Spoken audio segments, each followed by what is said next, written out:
Nous vous emmenons au XVIIe siècle, sous le règne de Louis XIV. La France est à son apogée.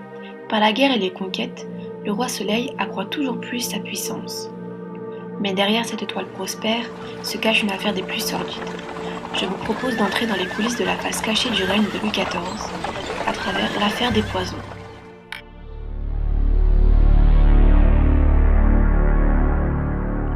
L'histoire débute en 1670.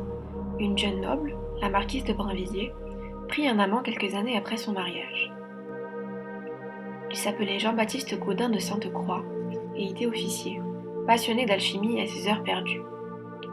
Mais la marquise avait de gros problèmes d'argent. Elle demanda alors à son amant d'empoisonner son père, puis ses deux frères, avec un mélange d'arsenic et de bave de crapaud, dit-on, dans le but de toucher l'héritage. Mais vous vous en doutez, l'histoire ne s'arrête pas là.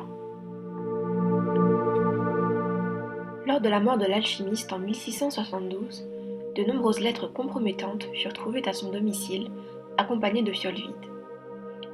Il s'agissait en fait de lettres de la marquise dans lesquelles elle expliquait son trafic horrible de potions mortelles. Suite à cette macabre découverte, la marquise se réfugie en Angleterre, mais est arrêtée à Liège en 1676, puis décapitée place de Grève.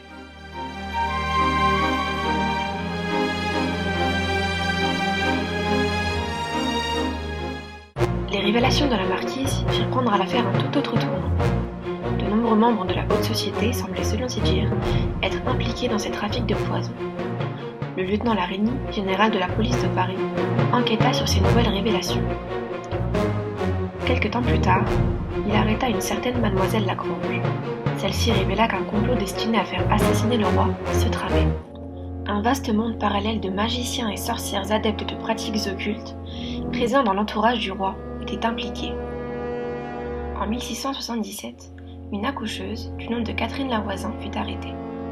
Elle était à la tête d'un véritable empire du poison, notamment la poudre de succession. Je pense que le nom en dit long. Un nouveau bouleversement éclata lorsque Lavoisin lâcha au lieutenant quelques noms importants de ducs, duchesses, marquises, comtes, tous suspectés de magie et pratiques occultes. Le roi n'en croyait pas ses yeux.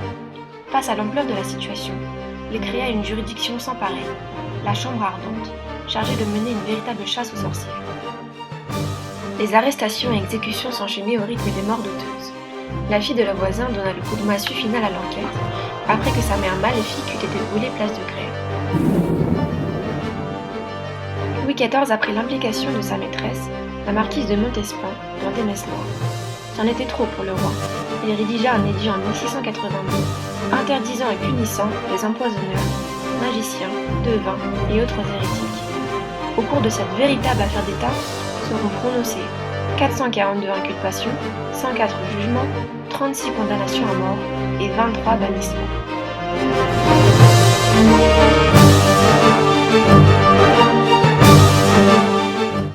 Profondément humilié par cette affaire et se sentant coupable d'avoir laissé de telles choses arriver dans son royaume, le roi s'engagea dans une longue pénitence.